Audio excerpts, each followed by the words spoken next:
Okay. All right.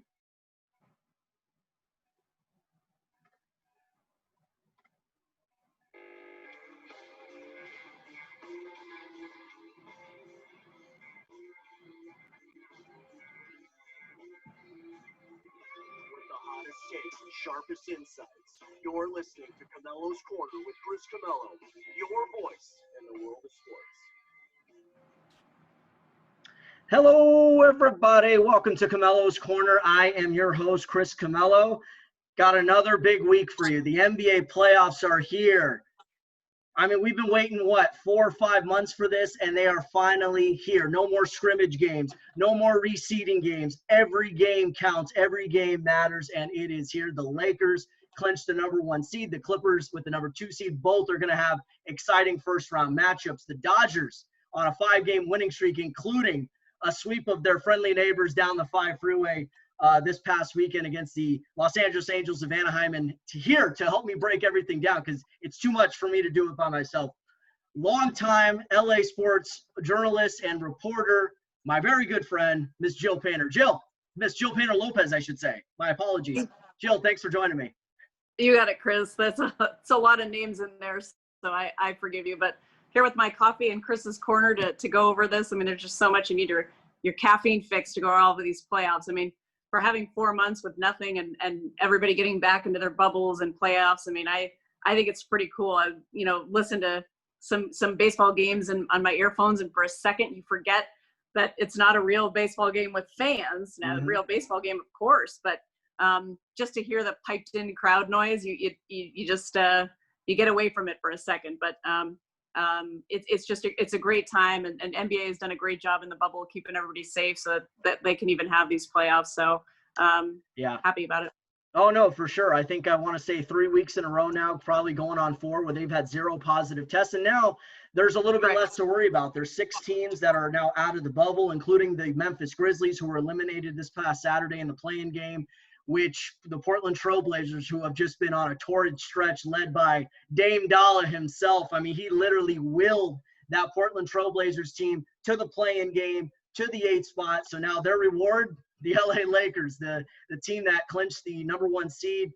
Really, it was officially done after the win against the Utah Jazz. But really, I think we all kind of felt it was a foregone conclusion after their restart opener against the LA Clippers. So, I mean, this was a series that I think everybody wanted. If you're a Laker fan, you're kind of like, oh man, do we want? You don't want this series if you're a Laker fan. No, exactly.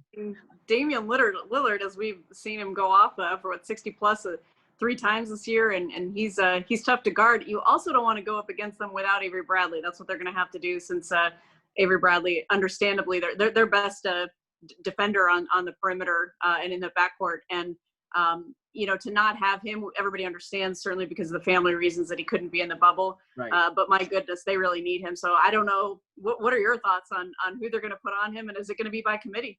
It's going to have to be. I mean, the thing about the Lakers, everyone talks about their lack of depth, but I think they actually have a lot of options at the guard position. Danny Green, KCP, I think those are going to be the main defenders that you're going to see, not just at Lillard or on Lillard, but also on CJ McCollum. Alex Caruso's been a solid defender all season long. Yes. He's taken on those challenges. I wouldn't be surprised. But I'll tell you what the secret weapon is going to be for Frank Vogel. Kyle Kuzma has actually had some success in his career guarding smaller players with his length, his athleticism. He's a younger body. I would not be surprised if Lillard is going off on those other guys that I just said, who are also long and rangy as well.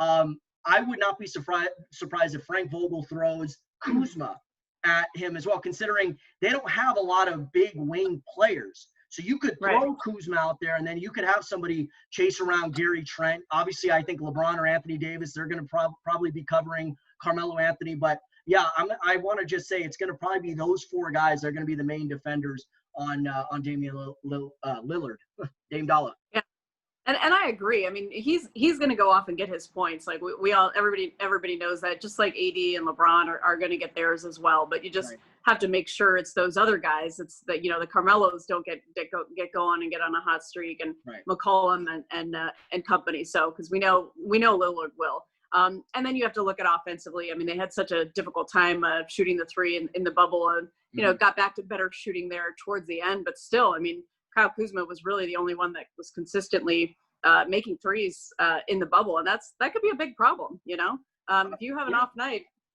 from behind the arc, that could spell a loss for sure. So we'll see. Yeah, and I think another concern I have too, Jill, you bring up a great point about the three-point shooting, but it was great to see those guys actually get on track. Two of those in the final 3 games, I should say. Yeah. But really, even though they lost that Indiana game, their offense had started clicking. You saw a lot more guys confidently shoot the basketball. But the concern that I had is, okay, you got your offense going. Now your defense has kind of gone kaput over here. I mean, the Lakers were one of the better and more efficient defensive teams that we saw this season. And it kind of just feels like since the bubble has started, since everyone got into the bubble and the restart had begun, that their defense just hasn't quite been as sharp. And this is the problem when you go into a situation where the urgency isn't there, that you don't need to win that many games. Whereas a team like Portland, every game was crucial. For a team like the Lakers and the Bucks and the Clippers, it's like we kind of know what our fate's going to be. It's just going to be a matter of how well we're going to do, how many guys we're going to play, and everything. And I really thought the essence of the Lakers for the bubble was to get guys back in rhythm. If we win games, great, but we know if we win 2 games, we got the number 1 seed. We came here for that. But you know what I mean? Can they ramp that intensity up just like that and turn that switch? That's the concern I have right now. Well, that concern certainly not a concern for me with LeBron or AD and those guys. It's everybody else. I mean, I think LeBron will have those guys ready in terms of that intensity, and it's the playoffs. He wants to win another championship. Obviously, all those guys do. But I think another thing is there's been so much mixing and matching. I mean, you have Rajon Rondo's injury, so he's been out. Those are two of the guards. Right. And you had to work in Dion Waiters, who was signed before the pandemic but never played before the pandemic. J.R. Smith again. So you got a lot of guards that are having to play some different roles, and you're having to work all these guys in. Now that said, these guys are veterans, so they should be okay during the postseason. But I just think that you just can't make that puzzle fit 100% exactly well. And that's what the bubble was supposed to be for. And I think they got there offensively, as you mentioned, but they're going to have to buckle down defensively for sure. And again, missing Avery Bradley, I think just kind of throws everything off a little bit. But they're going to be, I have faith in any team that has LeBron James on it. I don't see them getting bounced in the first round. I think Portland's going to push them a ton, with Damian Lillard, because as you said, I mean, there's a team that's on a hot streak. They're playing with a ton of confidence. Right. They've already been in that playoff mode because they had to be in order to get one of the top 8 seeds. So and eventually get the 8 seed. So it'll be a great matchup. It's going to be great for TV ratings and stuff. But I'm gonna certainly go with the Lakers to pull it out. I think they'll ramp up that intensity. No, for sure. And I have the Lakers winning in 6. I think Portland has enough to get them 2 games. Here's the issue with Portland. 1, they don't play any team defense. I mean, you saw what the Brooklyn Nets did, and not to slouch on Brooklyn, but that's a team basically built up of some G Leaguers, some young guys. I mean, playing their hearts out, obviously. They're playing for jobs next season, either in Brooklyn. They're hoping that Kyrie Irving and Kevin Durant are going to be signing off on them, and that includes the coach, Jacques Vaughn. So they had a lot more to play for. But at the same point in time, Brooklyn didn't need that win on the final night of the restart in order to get into the playoffs. And it came down to a Karis LeVert jumper, which wasn't an awful look. I still thought he should have drove and done that start-stop move like he was doing the whole night and try to get a better look. But he makes that shot. Portland's not here right now. So what does that tell you? It's like, well, if you can't do anything against a team like Brooklyn where you could actually match up with them, what are you going to do when you're facing 2 of the top 5 players in the game in LeBron James and Anthony Davis, where you don't have anyone that can match up one-on-one with LeBron James? And you know what? I like what Yusuf Nurkic is doing. God only knows where Portland would be without his services right now. Whiteside is good. You got Zach Collins, who's not 100%. We'll see about him.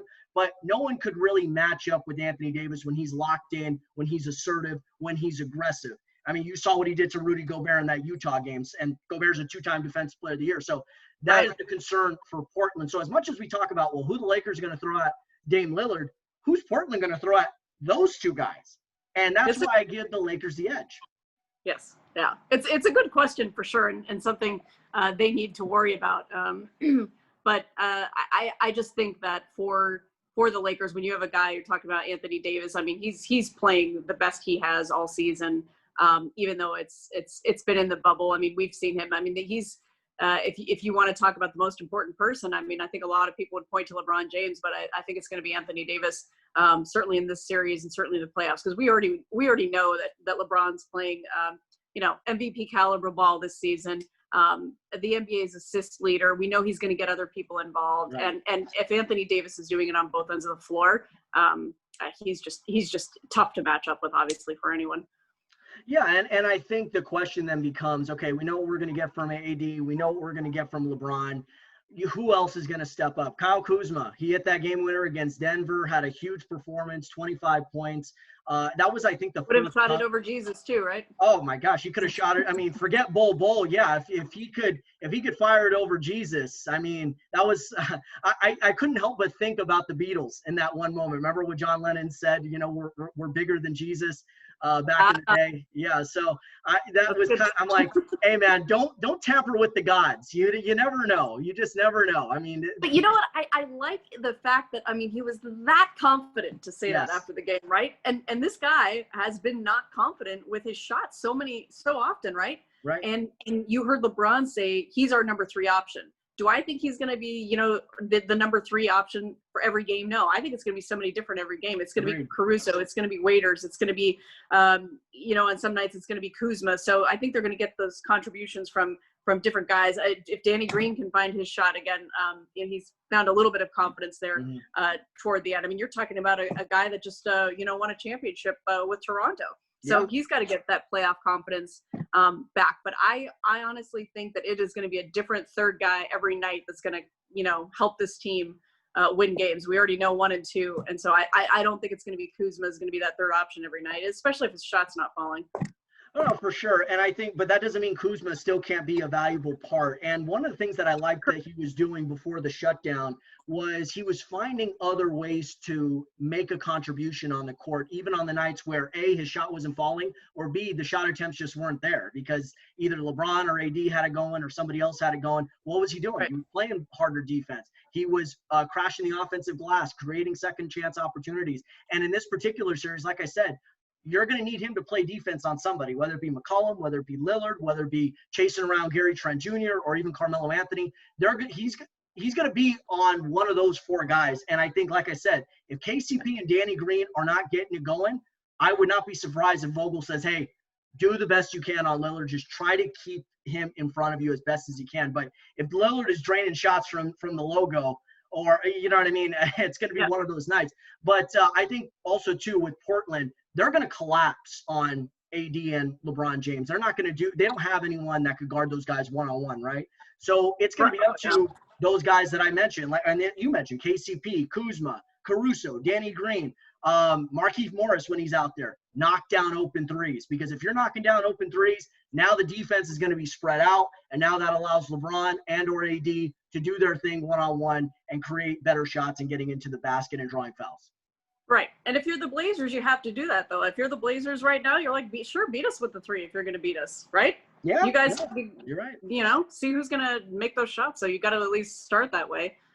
Because, like I said, they certainly did find their rhythm a little bit toward the end of the bubble for sure. But, if they get in, if they're shooting the ball like it was horrendous the first 5 games that they were in the bubble. Portland's certainly going to have a chance. So we'll see. But you have to make them, obviously double team AD, who he struggled a little bit in one of those first 2 games when he got double teamed as well. Yeah. So we'll see. But that's the game plan I would certainly go with to start with if you're Portland. For sure. And if I'm the Lakers, I don't know. I mean, if it's a close game, double Lillard, I don't know if I go to the double team right away. And you and I were talking right before we started here. Donovan Mitchell scored 57 for the Utah Jazz, and he wasn't the only player in Utah that scored in double figures, and they still lost in overtime. So if you're the Lakers, you look at that and see, okay, Mitchell is basically Lillard is the equivalent of Mitchell, but better, obviously, and certainly playing right now. If he drops 61 and we kind of stay at home on everybody else, McCollum's got a bad back, Collins is hurt, Melo's been streaky at times.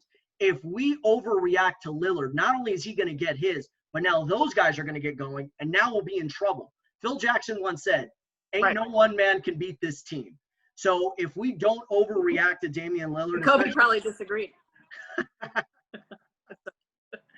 I'm just saying, but I'm saying just depending on the situations and stuff like that, if he starts getting rolling, okay, now you start making some adjustments. But I think also, too, you want to make him uncomfortable, but you don't want to send 2 or 3 guys because a lot of these other guys are shooting the basketball really well right now. And it might be tougher for them to get going than it is for a guy like Damian Lillard. So I would say one-on-one with Lillard, stay at home with everybody else, and just make sure you're taking care of the basketball and rebounding. What do you think the key to the series is? Do you think it's shutting down Lillard or shutting down the other guys? Do you think it's LeBron, AD? What's in your mind? Defense in close games. It's going to come down to defense in close games because Portland is not going to be able to get the stops. You know what I mean? They're going to foul a lot. And I think it's also going to come down to minutes as well. I mean, you got to think about this. Portland's guys must be a little bit exhausted. They haven't rested much. You played 8 games in a matter of 15, 16 days. You only have, 2 days off in between the Memphis game and game 1 over here. Lakers have been sitting pretty. Nobody's been overworked throughout the restart, right? So I think the endurance aspect is going to be big. So I think the key for the Lakers is 1, being able to control the pace, 2, rebounding the basketball, and 3, being able to ramp up the defensive intensity late in games. Because I'm telling you right now, Jill, there's going to be quite a few close games throughout this series, and you want to be able to get the stops when the chips are on the line. I hear you. And like you said, when you look at the Denver-Utah game going to overtime, I mean, every stop is important in a series like this. So we'll see. I think there'll be close games, but again, Lakers will pull it out. I'm going with Lakers in 5. Lakers in 5. That's good. Bold prediction. Not so bold, actually. I got them in 6. But the point is, we both got the Lakers moving on just so they could get to the second round and further, hopefully, so they could wear the Black Mamba tribute jerseys. Did you see those? Oh, yeah. Those are great. The Black Mamba jerseys. So I like those. Hey, they have a lot to play for, obviously, with Kobe Bryant's passing and LeBron James being such a huge leader for racial justice and all the things that he's doing in addition to basketball. And we saw everybody say, including LeBron, like, this is not going to be forgotten. And they've been true to their word. And I think it's good, sometimes certainly to get away from basketball and work on other things. And these are certainly very important things to work on and to discuss. So just here in LA, obviously with LeBron partnering with the Dodgers and using Dodger Stadium as a polling place. I mean, so I like the fact that they're also, being able to spread the message in their word, whether it's voting racial justice for Breonna Taylor, whether it's honoring the memory of Kobe Bryant. I think all those things are really going to kind of help fuel them through the postseason. And I just cannot see a team with LeBron James on it getting bounced in the first round. I don't see how it happens, but it'll be an interesting series. No doubt. And like I said, and that's a great point too, LeBron with his group more than a vote. And I know he's partnered up with other NBA players and WNBA players to spread the word in certain big cities. And also what's good about those cities is that they're in swing states. So some of those coalitions and groups, that is so critical to have in some of those states because sometimes it comes down to a couple of counties. So that's very important that LeBron is doing that. I love the fact that he's partnering with the Dodgers. I mean, there's no fans right now, even in the middle of a season. So why not use Dodger Stadium, the parking lots, all of that as a polling place? I think that's huge right now.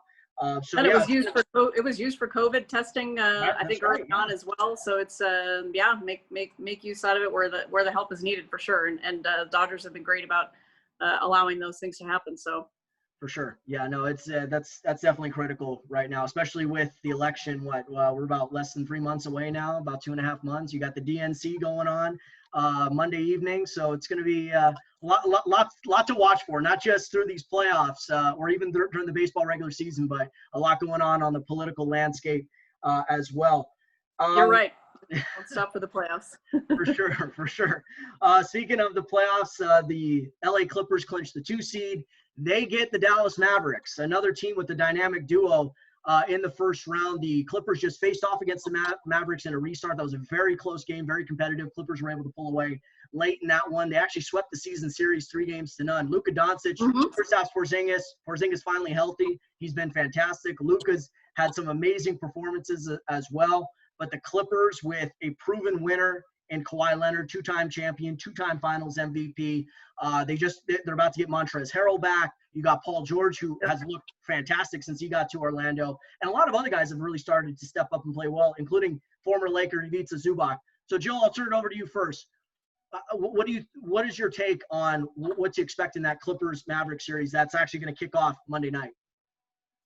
Well, I think the Clippers definitely need to play some defense, as does Dallas. I mean, these are two offensive-minded teams, a third and fourth, top offensive teams in the NBA. You look at Dallas at 117 points a game and Clippers at 116. So I think defense is going to be the key. And the Clippers are going to need Patrick Beverley. I mean, he is the machine that makes them go defensively. Obviously, that X factor for him, that instigation and the pest that he is and the things that he does to get into guys' minds. But I know he's questionable for the Monday night game in that series. And so, again, obviously the Clippers could still win without him. And we've seen them, like you said, sweep in those three games against Dallas. And they just won by double digits. I think it was 126, 111 in the bubble. Right. So they've been tough, close games, I think, until the end for those, double-digit differences. But each team has a two-headed monster, right? And you've got Kawhi and Paul George, and you've got Porzingis and Doncic. So I think that whatever, if one of those guys is not hot, and defensively, if you can kind of put the stop to those and make all those other guys beat you. Now, the thing for the Clippers is we have to remember they've never even made the Western Conference Finals. But this is a different team. I mean, you still got Doc Rivers at coach. Kawhi is coming in as a reigning, champion with the Toronto Raptors. Paul George as well. So you've kind of gotten rid of a little bit of that negative franchise, stigma that they have. That they just can't get there, and they can't win the big ones to get there, right? They've had some great wins in the playoffs, but again, not enough to ever get to the conference finals. And they ran into the buzzsaws of the Warriors for so many years, and things of that nature, the Spurs, etc. But I think that defensively, if the Clippers can buckle down, if Patrick Beverley is going to be able to play, I think they should be able to win this series for sure. Pat Beverley, definitely a major X factor. By the way, joined here today, just to give her another shout out because she deserves it. My co-host, Jill Painter Lopez, longtime LA sports reporter and journalist. That's the other voice that you're hearing right now. She's doing a tremendous job. Very glad to have her on today. But yeah, Patrick Beverley, like you said, is going to be a major X factor. And, and I think that's what also has led to some poor team defense by the Clippers is because they don't have that tone setter. Even though Kawhi Leonard is a tremendous defender, Paul George, really good defender, Landry Shamet, you got, we haven't really seen Trez, but now you're going to see him back into the fold. Reggie Jackson. You have a lot of guys individually that are good defenders, Marcus Morris as well.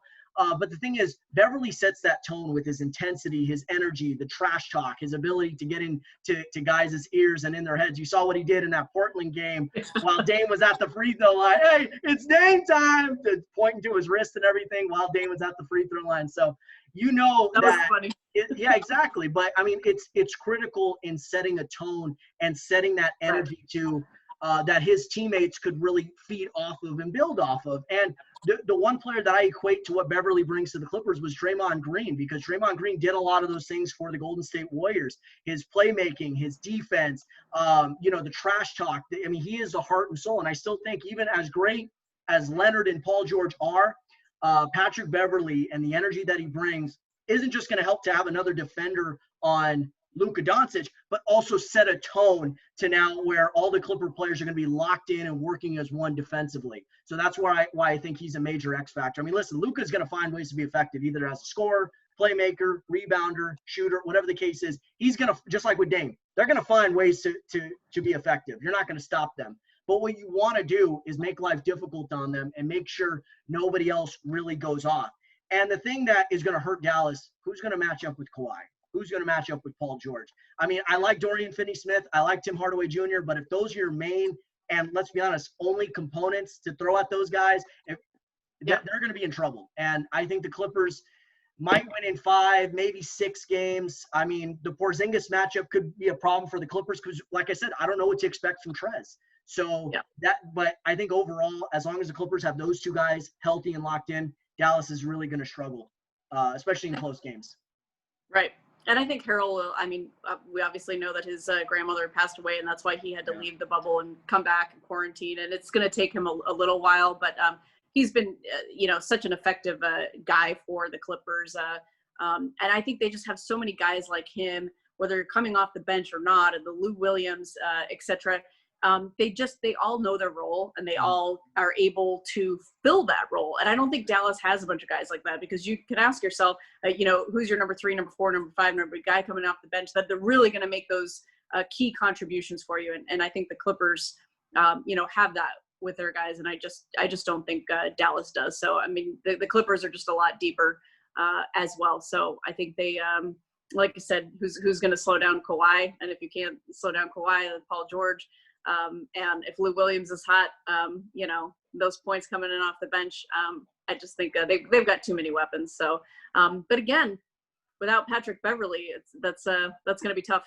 It leaves things open. And yeah, you mentioned it with Beverley, and Lou, it has still had some pretty good games off the bubble, but Trez is that pick and roll partner. I mean, that is one of the most dynamic pick and rolls in the game, and it's done by two guys who are coming up off the bench. And I mean, it's great to see them both as six man of the year candidates, both well deserved of it. Isn't that incredible? You guys it's amazing. I mean, how many times has that happened in the history of the NBA, if ever, right? I don't know, but you're right. It's a good point. It's like, your 6th and 7 man are both could be the 6th man of the year in the NBA. It's incredible that it's a wonderful thing that they have, and they all seem very satisfied with, again, knowing their roles. And I just love the fact that Lou Williams he accepts that role coming in off the bench. So we'll see, like I said, and if he gets hot shooting, watch out.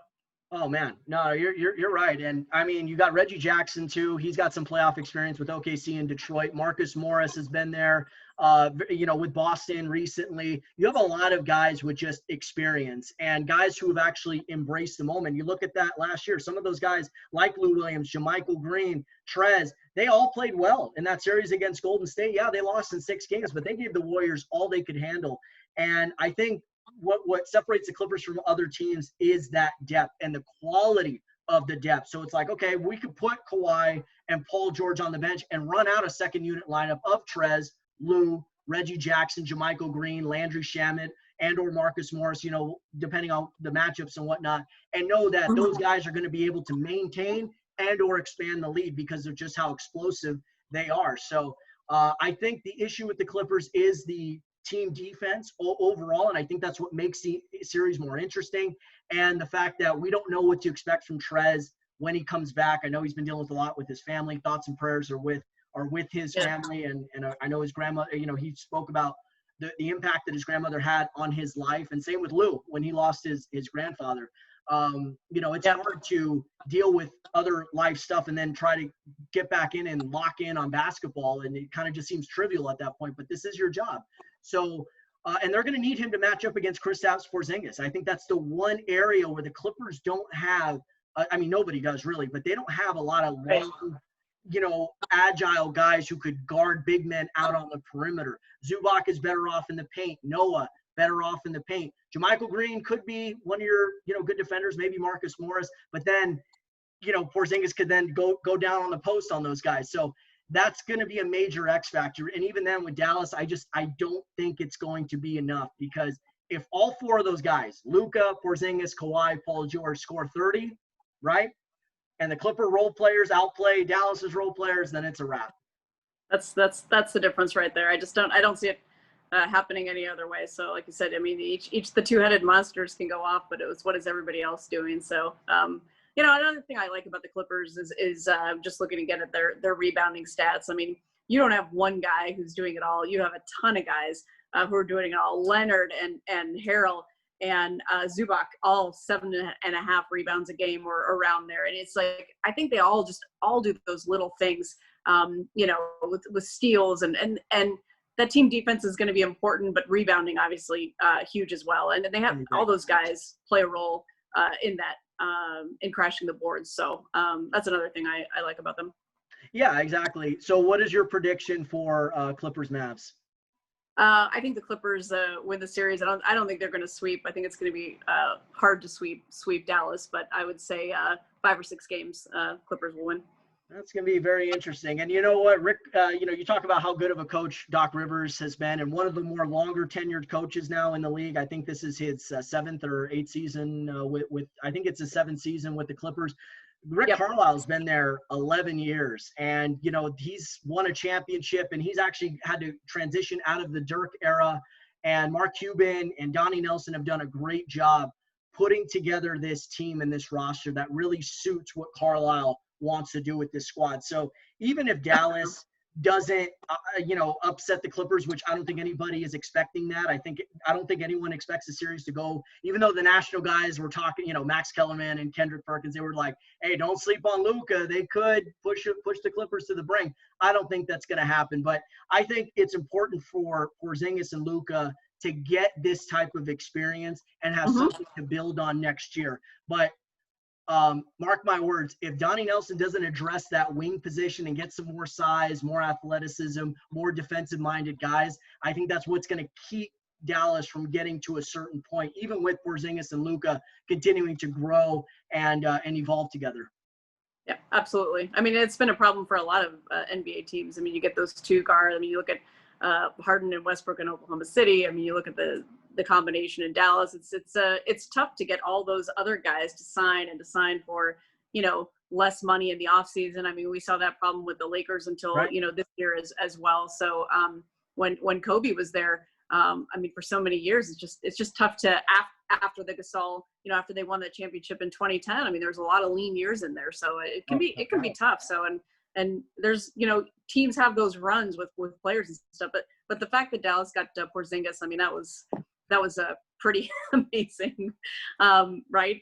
Yeah, still kind of blows my mind that happened and they were able to pull that off. So, but anyway, I think you're right. It'll be a great experience for them, and you never know, but certainly going with the Clippers on this one.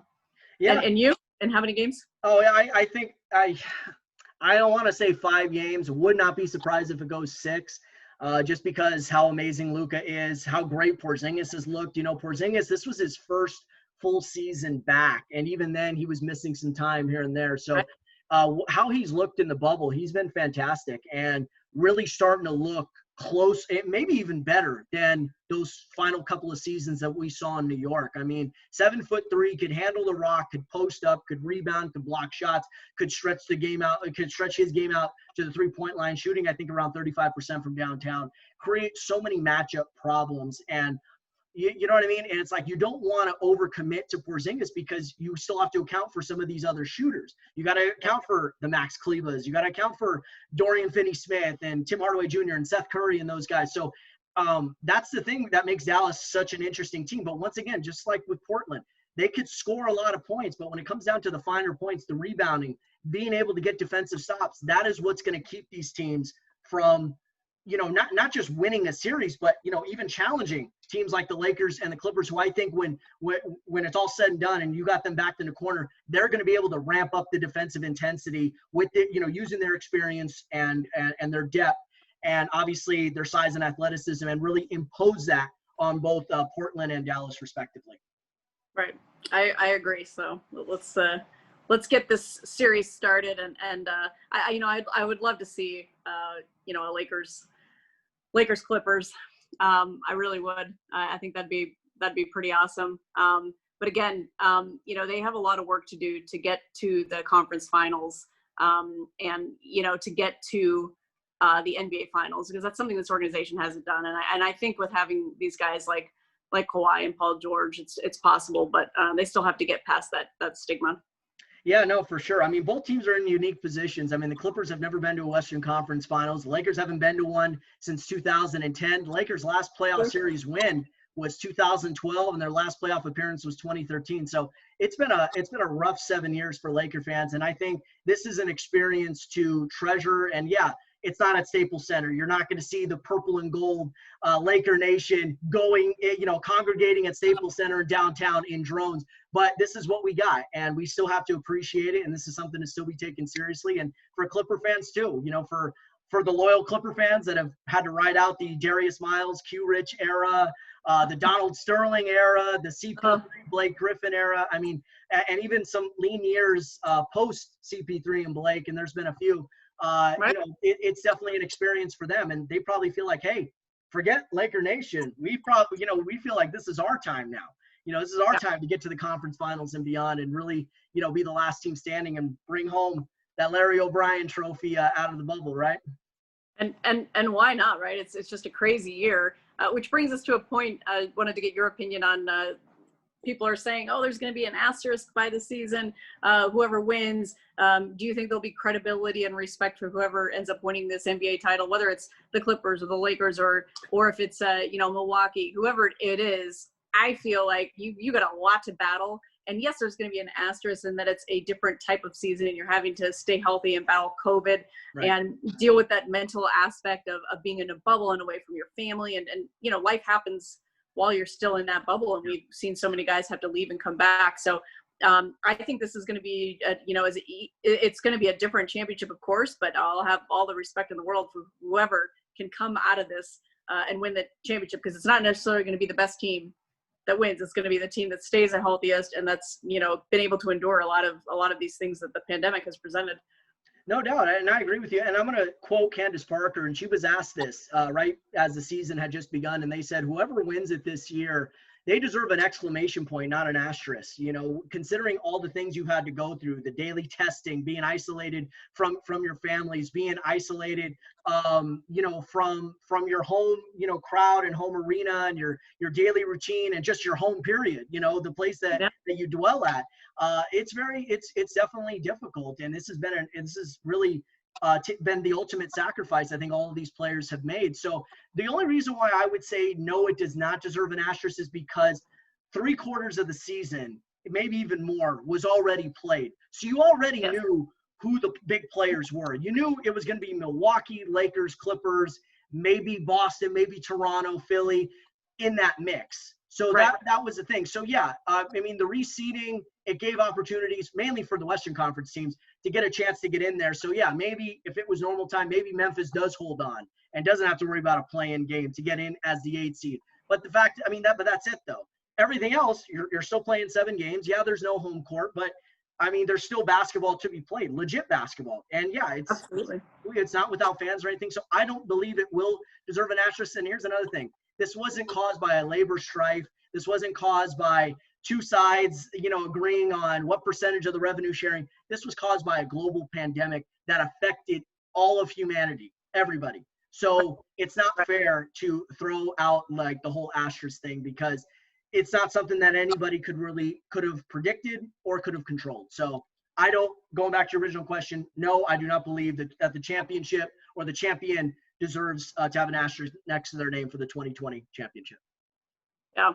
And it's, I think every sports league, if the NFL is going to be able to get there, we saw training camps, started today in the NFL, and if they're going to be able to get their season off, we saw Major League Baseball. You're talking about how the basketball season was almost over. You look at Major League Baseball and they hadn't even started their season. They were in spring training when this came down. So they're doing a 60-game sprint and then the playoffs. So, every league, especially the NBA, has had to adapt. And I think I remember when the NBA said, hey, we're going to play these 8 seeding games. And I didn't think that was a good idea, because I thought, hey, maybe play 2 games or something, and then boom, you're out, and just get the teams in that have a shot at getting that 8th seed.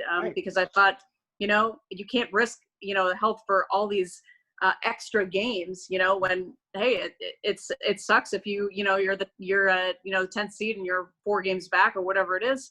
But they did a great job with it. Adam Silver and his team.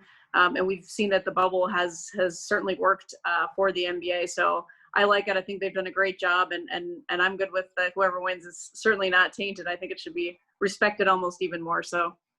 I hear you. And you know what? And I think Adam Silver, they were very clever, because they knew, like, okay, there's got to be some sort of revenue here. We don't want to leave all of these teams out with the TV money as well. That's why we want to have these 8 games. Get the majority of these 16 teams. It was 22 teams. 22, Yeah, get these 22 teams to to their, what do you call it? The regional TV money, get them to that 70 game mark so they could cash out on that regional TV money.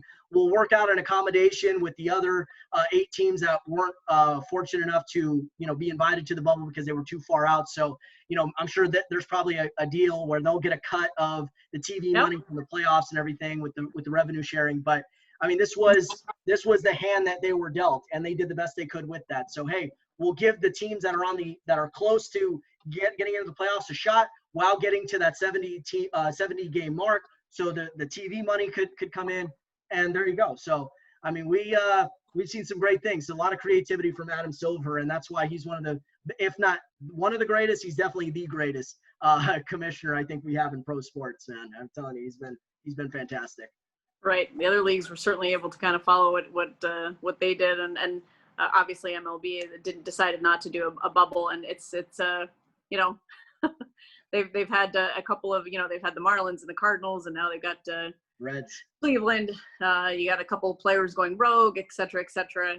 So there's been some problems. I don't know how they're going to make up those games, and they're it's a lot of games they're going to have to make up in such a short window because it's only 60 games. So we'll see how that happens. But I mean, they're lucky in terms of that nobody's that has been diagnosed with COVID has had a real problem that we know of in terms of, life or death, et cetera. So. For sure. Yeah. Except I think the one exception to that was Eduardo Rodriguez. I know he's battling the left-hander from the Boston Red Sox. I know he's battling a heart condition they think that it was caused by COVID. So there hasn't been any new reports on his health yet, but definitely best wishes to him and a speedy recovery. And I hope he gets over that. But then again, you don't know if he had an underlying condition, a heart problem. A lot of times, a lot of those things, we focus on the elbows and the shoulders and the knees and the ankles. We don't talk about, if these guys are diabetics. We don't talk about heart problems. Some of these guys, like Carlos Carrasco, coming off leukemia, you don't always hear about those things until the players themselves bring out a statement or somebody leaks it to the media. So, baseball, it's been a little bit messier so far. And I mean, they understood that this would happen. They just didn't have a contingency plan. And right now, I'm telling you, a team that should have a contingency plan is the Los Angeles Angels of Anaheim. They fall into 7-15, a 3-game sweep at the hands of the LA Dodgers at the Big A over the weekend. Dodgers look sharp, came off a 4-game split with the San Diego Padres, and they carried that momentum to the Big A. I'm sure you watched that series. The Dodgers, they dominated, and they certainly got a lot of their bats going in that series. My goodness. I mean, I don't know what is better for the Dodgers. It's the starting rotation, or if it's the bats in that lineup. But you look at, I mean, the Angels just don't have the horses in the starting rotation, and we've known that. I'm glad to see Trout's still been able to play, safely and with just having a newborn, and was it on home runs for Trout? He's batting 305 with. Oh my goodness! I think it's 8 home runs right now, Jill, that he's got. Right? I think it might be 9. 9? Yeah, 9 home runs, batting 301. I mean, he's having a tremendous season. Obviously they're working in Anthony Rendon, Fletcher, 27 hits, which is most on the Angels. Tommy La Stella. So they've had some very productive guys. You see Joe Adele. We finally got to see him make his debut in the outfield, and he's done some good things, and he's working on some stuff as well. So you have all that. I mean, you've got some good bats in that lineup for sure. But the pitching obviously has just not been there, and we saw Ohtani a couple starts. It just not happening this season after he's recovered from Tommy John surgery, and his bat has been a little quiet as well. But when you don't have starting pitching in an MLB, Dylan Bundy obviously has been the biggest surprise, one of the biggest surprises in Major League Baseball. I mean, it's, having just come off some horrible seasons in Baltimore. I mean, everybody, it's kind of where careers have gone to die the last few years, right? I mean, he was just horrid, but the last couple of starts he's had, a 10 strikeout start before that Dodgers series. I mean, those kind of starts, give you some hope that he could, be back to the kind of pitcher that they thought, an ace or a number 2 kind of guy. He's been okay. But the Angels, I just think that, there's already too much. When you're in a 60-game season and, you got to be 7-15 now, 7-16. It's just too much to make up, I think. And if you don't have the starting pitching, bullpen has been a lot better, but that's just tough. Yeah, it is. And, and the thing is, what was so surprising about the sweep, and I'm sure everyone was saying, oh, that's what the Dodgers should be doing. Yeah, not if you've watched the Angels-Dodgers battle in the past few years. Even last year, I want to say they Last year. they took the season series from LA. So They did. they've always played the Dodgers tough. I mean, they take that rivalry seriously. It doesn't matter how good the Dodgers are or how bad the Angels are. They come to play when they see that the Blue Crew is coming to the Big A, or if the Angels are going to Chavez Ravine. They bring their A game. And I think what you saw from the Dodgers this weekend, you saw a lot of guys kind of come into fruition. You saw Cody Bellinger have a 2-home-run game. He had been really struggling through the first 3 weeks of the season. Max Muncy, he had 3 RBIs on Saturday night, including the go-ahead RBI in the 10th inning. Had a 2-run home run on Sunday afternoon. So I think for Dodger fans, it was good to see those guys get back into form, because both of them have really been struggling. Mookie Betts has just been tremendous. I mean, he went 3 for 22 in that opening series, and since then that's been far back in his rearview mirror. He's been absolutely tremendous. I think he's up to 8 home runs now. He had the 3-home-run game against the Padres. Defensively, he's been great. And Dave Roberts finally took him out of the 2-hole, put him into the leadoff spot, and that's kind of set everything else up for the Dodgers. He's got Corey Seager now behind him in that 2 spot, then followed by Turner and Bellinger. I mean, now it's starting to make sense for the Dodgers, and you're starting to see them really come together offensively. And their bullpen has been absolutely tremendous. They weren't so good Friday night, but the other 2 games, they were great. Kenley Jansen starting to look like the Kenley we saw a few years ago. And what's funny, Jill, is they're winning games, and Clayton Kershaw and Walker Buehler haven't even been that great. Kershaw was great Friday night, but before that, he was kind of okay. Buehler still not where he needs to be, but you've got guys like Dustin May, Ross Stripling. He still hasn't won a game this year. Can you believe that? No, he hasn't. Yeah. Sorry. No. But, you're right. Yeah, so I mean, it's just this is where we're at with this Dodger team, that they were able to still win games, win series, split series without clicking on all cylinders, and that is the sign of a deep and talented team that still has that component of next man up. What are your thoughts on the Dodgers' success so far? Well, they've got everything. I mean, in terms of the starting rotation, a couple of guys have struggled, and we saw Kershaw have a bad start or two, but if you look down this, Stripling is what chicken strip always is, right? I mean, 3-1. That guy, no matter where you put him, if he's long relief in the pen or he's a starter and he's in and out. I mean, when they've had 7 starters when they're all healthy, he's kind of been the odd man out and in long relief in the pen. I mean, this guy just he succeeds in whatever role you put him in. I know he had one bad start, but he's a leader on team in wins as a starter. So Kershaw and Urias have 2 wins themselves. So. I think with the Dodgers, because they have so many bats in that lineup, I mean, you look at that lineup and you think, I mean, obviously there's no easy out, but if a couple of those guys, 1 or 2 guys are, they're going through stretches, which we saw Bellinger and Muncy both, go through this year already. We saw Betts, obviously when you're with a new team and the high expectations, we expect that sometimes, but 8 home runs and I think 19 ribbies for him already, a couple stolen bases. I mean, they're just all clicking, but again, that lineup is so stacked that 1 or 2 guys, is having a bad stretch, and I think you can cover that. They're just, and again with the pitching, I mean, you look at the Angels starting rotation versus the Dodgers starting rotation, and Canning is struggling a little bit this year for the Angels, and again the Dodgers. I mean, it's just an embarrassment of riches almost with the pitchers that they have, and they're veteran guys. We haven't even talked about Dustin May yet. I mean, is there a better young starter in baseball right now than Dustin May? I mean, man, that's playing his first full season. I'm not too sure. I mean, I know one of the guys just switching over to the American League that I've been impressed with has been Zach Plesac and he was one of the guys that was sent home with Clevenger because they were caught going out in Chicago. Right. But before all of that happened, that was one of the good young pitchers in the American League anyway that I've been impressed with. But yeah, Dustin May, the one thing I love about him is his poise, and you saw it on opening night. Clayton Kershaw goes out with a bad back. It's announced, hours before the game. Who knows when May actually found out about it? He might have had earlier notice. He found out the day before that it was a possibility. Yeah, exactly. So he gets ready, not knowing what his role was going to be this season because he was not slated as one of the original 5 starters. But now here he is pitching opening night in place of Clayton Kershaw, and was flat out fantastic. And he's been good for the most part, even though he hasn't gone too deep into a ball game. I want to say the most he's gone is 6 innings. Even on Sunday afternoon, he only went, I think, 4 1/3. Didn't have his best stuff, but I mean, that is a difficult Angel lineup to navigate through with Trout, Rendon, La Stella, Fletcher, Max Stassi's been hitting the ball well, Ohtani. I mean, you got guys that could tag you at any point in time. So he had a lot of traffic on the base paths, but ultimately, this guy's got great movement on his pitches. He's obviously got the velo. He's got poise. He's got confidence. He's got a lot of maturity where you just look at him, it's just like, hey, get behind the plate, man. I'm ready to throw. Let's do this, you know. And that is the type of demeanor and temperament that you need to have as a starting pitcher, because you don't want to see guys get too amped up where they're overthinking it. You want to see guys that are going to be calm,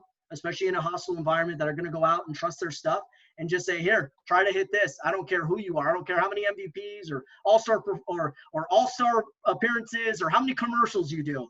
You ain't going to hit me right now, you know, and I love that about Dustin May. It very much reminds me of what Andy Pettitte was as a pitcher. Oh, yeah. I mean, just that calmness and the command that he has at such a young age. And you talk about the movement on his pitches. I mean, you go back and look at – I was looking at some of those videos on Twitter of some of his pitches and the moves. It was like from East Coast to West Coast. I mean, it's just like it's pretty insane. And the command he has. So and that poise that you were talking about. So, but in that Angels series, I mean, after a couple of strikeouts, I mean, he had some emotion after that, which I like as well. Because sometimes you want to like see if there's a pulse there, which is good to be that calm, cool, and collect. But I just love it. I mean, and he's the style and the red curly hair, and it just I mean, he's just a fun kid to watch for sure. Ginger guard. That's ginger guard. Yep. I haven't heard that one yet. That's a good one though. Yeah. But, he's been a fun story to watch for them as well. So, and again, Urias, another young kid who's, you know, really coming into his own, I think. And Buehler, Kershaw, Urias, Stripling. I mean, it's an embarrassment of riches in that starting rotation. So it is. And, you know, and this is something I was just thinking about right now. And they were supposed to have David Price in there, a healthy David Price who opted out of the season because he didn't want to expose his kids. He's a young father. So, I mean, we thought this was going to be the weak point for the Dodgers. Okay, you got Buehler, you got Kershaw, but then now there's a significant drop off after those two. But guys have stepped up. Urias has looked really good. By the way, I love the way you pronounce that last name. I get a little lazy with that sometimes. But Julio Urias has looked sharp so far. You got Dustin May's look good, Strip. So, I mean, yeah, it is an embarrassment of riches, but I think the middle relief deserves I know they've had a few high wire acts, which, I mean, is common among all bullpens. There's no perfect bullpen out there, but for the most part, Trinan, Pedro Baez, Scott Alexander's look good, Jake McGee, Dennis Santana, Brewster Gratterall, who the Red Sox passed on in that trade, in the Mookie Betts trade, because they were like, well, we're unsure about his medical history and if he's going to be good as a starter.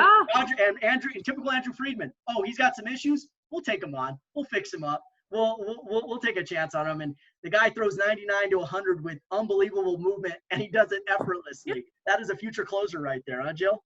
Yeah, I mean, I know, I mean, sometimes guys just need, you know, some new scenery, or you get with a team and if you get, you know, have injuries or whatever, and they just want to move on from you. So I get it. But yeah, when you have a guy that has that kind of velo, I would think it'd be tough to get rid of him so easily. But, you know, also tough to get rid of, you know, to trade Mookie Betts, but they did that as well. So they're really struggling. And I know that's, you know, the Dodgers were certainly happy to take that on. But, you know, again, we talked about this with the NBA. You know, they haven't won in 32 years a World Series, and they've been stacked the last few years. And we know it, having lost World Series at the hands of the Astros and the Red Sox, and they've just been so close the last few years. And, you know, who's to say, are they the best team? Is the best team going to win? Who knows? But they certainly have the horses to get it done this year. And it would be, after 3 decades of not being able to win the World Series, it would be pretty interesting, I think, for them to get it done in a year like this. But they certainly can. They've got everything they need. So no weaknesses there, at least in my mind. No, exactly. And I know everyone was kind of concerned about the slow start because you're in a condensed season. So, I mean, the margin for error is a lot smaller. You know, Ramona Shelburne talked about the runway. You know, you don't have as much runway as you do in a 162-game season. Oh, somebody had a bad month. Hey, there's still 3 full months left. You don't have that luxury. It's 60 games. You're playing every day. There's not a lot of time to get the reps in and everything like that, the days off to get the practice in, to work with the coaches, to look at the analytics and all those things. So, you kind of have to really, fix whatever's ailing you. And for Bellinger and for some of these other guys, they could have been pressing. It starts getting into your head a little bit. You start tweaking things too much. You overthink things, and then all of a sudden, you're not hitting. But now that they've had it, both him and Muncy, who I think have been the main guys struggling, have actually had a couple of good performances under their belt. Their confidence is back. They breathe that sigh of relief, and now you could step into the batter's box just like Betts and just relax and go do your thing. Take a few pitches, not overswing, and just it's going to start coming. So that's what I think the biggest dividend of sweeping the Angels was this series was to get those guys who had been struggling back on track. And now hopefully they could build on it in this 2-game set against the Seattle Mariners. Yes, exactly. And especially after the series with the Padres. I mean, the Padres are no slouch. I mean, they've got some – they're great. I mean, so much talent there, especially Tatis but I will say there's no Washington Nationals happening this year. I mean, they had such a horrendous start, almost fired Martinez last year. I mean, it was so horrendous and amazing to see how they were able to come back. But again, that was 162, and like you mentioned, there's no room for a 7-15 start like the Angels have. I mean, you're just to be playing catch up over 60 games. I think is just going to be too difficult. So the Dodgers are just fine. They're in a good spot. They've got the most wins in the majors now, along with the Oakland A's at 16 wins. So they're in a good spot. Angels, and we're gonna wrap up in a minute. I just want to say this though: if Artie doesn't allow Billy Epler to do his job, this team is never going to go anywhere. They had a deal on the table to get Jock Peterson and Ross Stripling. They had a shot to get a guy to be a stopgap right fielder, this season, so that Joe Adell could continue to, I mean, this is before obviously the pandemic, where Joe Adell could continue to develop and everything, and you could have had a legit replacement for Cole Calhoun. Ross Stripling could have been a 2 or 3 starter within that rotation to join up with Haney and Griffin, Canning, and Bundy, and you could have had a decent rotation there. But Artie said, I don't want to wait on this other move to go down in order for this move, so I'm taking it off the table. That doesn't make any sense. Yes, they got Anthony Rendon after striking out on Garrett Cole. That was a nice signing. But you didn't address the starting pitching situation. You didn't make any trades. You know what I mean? You could have done something to address the starting situation and, supplement what you have with Haney and Canning. And at the time, I'm sure they even thought Ohtani was going to be a big part. And they didn't do that. So, yes, Joe Madden was a great hire. And I also like Mickey Callaway as their pitching coach. Rendon, now you have protection for Trout in the order, but you still didn't address any of these other issues. Your bullpen is still shaky at times. I don't even know who their closer is right now. And the rotation, I mean, it's very questionable. And that's why you're 7-15. And everyone had expectations for the Angels in a 60-game sprint. Everyone's like, they can catch lightning in a bottle and everything. And now you're seeing it through 22 games. It's going to be very difficult because Texas is playing well. Astros are now starting to figure some things out. Oakland has been one of the best teams in the league. So, I mean, even with 8 teams there, a lot's going to have to go right. And you're going to have to, rattle off a lot of series wins for you to even have a shot at getting into the playoffs. So for the Angels, it's the same stuff, different year, Jill. And I know you've been covering the team a long time. And it's frustrating to see when you have arguably the best player on the planet on your roster and you still cannot get the surrounding mix correct. I just find that confounding. Yeah, well, they're certainly trying and they're on their way, I believe, and that was a condition of Trout signing that extension, was that the knowledge, from the Angels, from the top all the way down, that they were going to get guys around him, and striking out on Garrett Cole was difficult, but Cole, obviously an Orange County kid, and grew up a Yankees fan, and so that turned out to be too tough for him to pass up, which you can understand. But then they went out and signed Rendon and gave him a ton of money. Even though I remember saying at the time as well, you needed pitching more, but there wasn't another Garrett Cole out there. So Wheeler was already gone. You had to do it what you had to do in terms of getting some more talent, and I think they'll do that. And I also think that having Joe Madden there as the manager, he is just such a great. That guy has done every position. He from scouting to coaching, to bench coach, and he's won World Series. He was, the bench coach in 2002 when the Angels won with Stosha, having won in Chicago. Obviously did a great job. What's that? Oh, Tampa Bay. He took him to the series in 08. In Tampa as well. Yeah. What he did with the Cubs. So you have a guy with a lot of clout, and I think he's going to be able to help that organization, Epler and Artie and everyone be able to pull off some big deals. And, Trout at 29, you're right. I mean, he's always in his prime, whether he's been 21 or 29, how the guy just gets better. I mean, his work ethic and his commitment to the game is it's just so much fun to watch, and he gets better every year. And you think like there's just no way he can keep getting better, and he just does. So again, they got to put more guys around him, and they need starting pitching. And I think that's something they have to address this next offseason. No, for sure, Jill. I couldn't agree with you more. That's going to be that team's Achilles heel until they actually address it. And I think what they also could need is some of those young guys to emerge. They need Haney and Canning to be the guys that, that their expectations are for them to be those 1-2 type of guys. I mean, you're just going to have that. If you can't bank on free agency and you don't have the assets to go acquire somebody from another squad, I mean, never mind this year because too many teams will probably think that they're in it. But beyond, then you're going to need to continue to draft and develop good starting pitching and good relief pitching as well.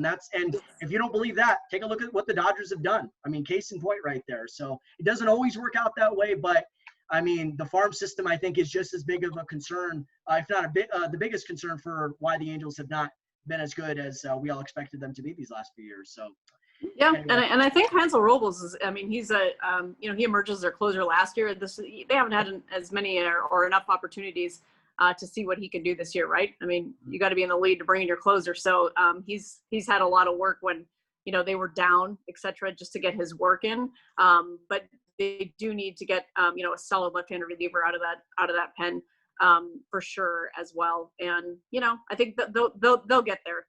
Winning is contagious, and playing well is contagious. And so I think offensively, I think they're set now. I mean, with the emergence of Fletcher and La Stella, in addition to Rendon and Trout, and if Fidel becomes what they think, I mean, he's their prized guy, right? So I think it's kind of good for this season. I'm so glad they brought him up and get his feet wet, etc. I think that's going to be great. I mean, he's learning from Trout in the outfield, so you can't get a better teacher than that. So Pujols was that for Trout, and now Trout I think is doing that for Odell, which is pretty cool to see. But yeah, they need to make some moves, and I mean, we'd love to see a freeway World Series out here, the next few years. I think that'd be cool. It would be. On that note, Jill, thank you so much for co-hosting with me today on Camellos Corner. We got to do this again really soon. I don't know. I like the dynamic we got here, huh? All right. I appreciate your having me on. It's been a lot of fun. It's I love talking all different kind of sports. Not everybody, some people follow just baseball or basketball or whatever, but and we'll have the NFL coming up here soon as well. So we'll be happy to come out and join you again on one of these times, and certainly in the Zoom. We do what we can during the pandemic, and it's nice to see you're still doing all these. Keep it up, and happy to join you anytime. Appreciate it, Jill. Tell my listeners how they can follow you. What's that? Oh, yes, absolutely. Yeah. My shameless plugs. Twitter is Jill Painter, and Instagram is Jill Painter Lopez. So you can follow me. There. And I picked up a new side gig as a wine consultant. So if anybody needs a nice rosé or a white refreshing one to get through these hot days, we got a lot of 100-degree days coming up here, Chris. So they can follow me there for that as well. Well, I'm Italian, so I've obviously always been exposed to wine. I've never been the biggest wine connoisseur, so I mean, I would love to hear what your thoughts about Pinot Grigio, which is what all of the Italians in my family drink. So I'm half Italian as well. You can't tell from the painter part of it, but my mom was full Italian, so I never drank wine as a kid growing up. I know so many Italian kids do, and I'm more of a sweet. Like a rosé or a nice white wine blend and a cab. I've got some pretty easygoing tastes. I'm not a wine snob at all, so Me neither. I know so many Italians make their wine as well. Yeah. We have a lot of relatives that do that. So I'm learning, and I like that too. So. Well, I got to check that out. It definitely sounds interesting, Jill. Thank you again for joining me. We're going to be doing this really, again, real soon, and keep up the good work on your end. And thanks, Chris. You as well. Yeah, and enjoy this playoff series. You too. I'm so glad. I'm going to go do that now. All right. Have a good one, Jill. Thanks. You too, Chris. All right.